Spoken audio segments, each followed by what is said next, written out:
Good night, my name is Charles Collingwood. I'm appearing from TUSD. Of course, I have 5 kids, 4 of them graduated from TUSD school. I'm a teacher in TUSD. I teach mathematics, teaching since 1995. So my issue is the fact that in TUSD, African American students, I think, has been totally neglected for many years.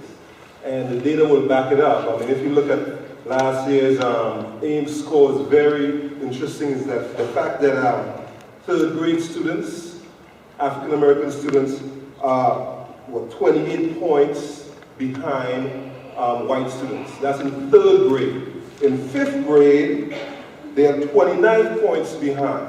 In 8th grade, they are 28 points. In 10th grade, they are almost 30 points behind our white students.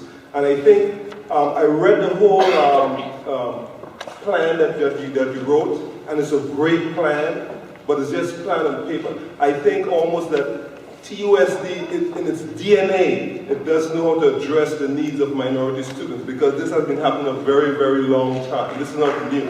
And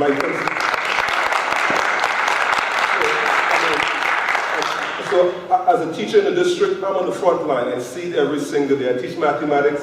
For the last 3 or 4 years, I was an AP calculus teacher, and because our school went through this, I don't know what you call it, turnaround model or whatever it is, I was the only African American AP calculus teacher in the whole district, right? And I lost my job, of course. Now I'm teaching the lowest level math class in the district. And that's just an example of this district and its policies. I mean, the fact is that this post-secondary status plan, we had one from 2009. And in that plan state that we need to look at having a diversified staff and so forth.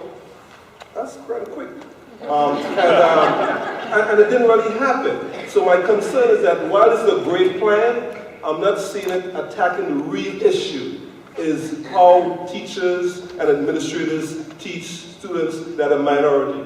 And my concern is that this plan will just go on the shelf and nothing is going to happen, because when I read the plan, it talks about many positions that need to implement, and TUSD has $17 million shortfall. There's no way they're going to implement those positions.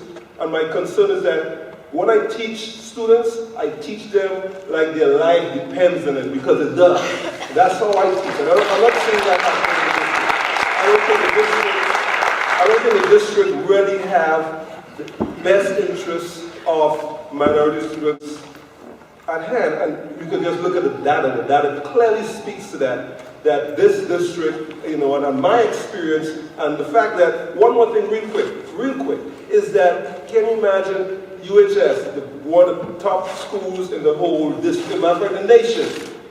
And the sophomore class last year only had 2 African Americans out of 239. 2 African Americans. Sabino High School on the east side, a great high school, African Americans are 11 points behind. Palo Verde, this school that they brag about so much last year, African Americans are 30 points behind in mathematics. So the district itself, something is wrong deep in the DNA of the district. Thank you.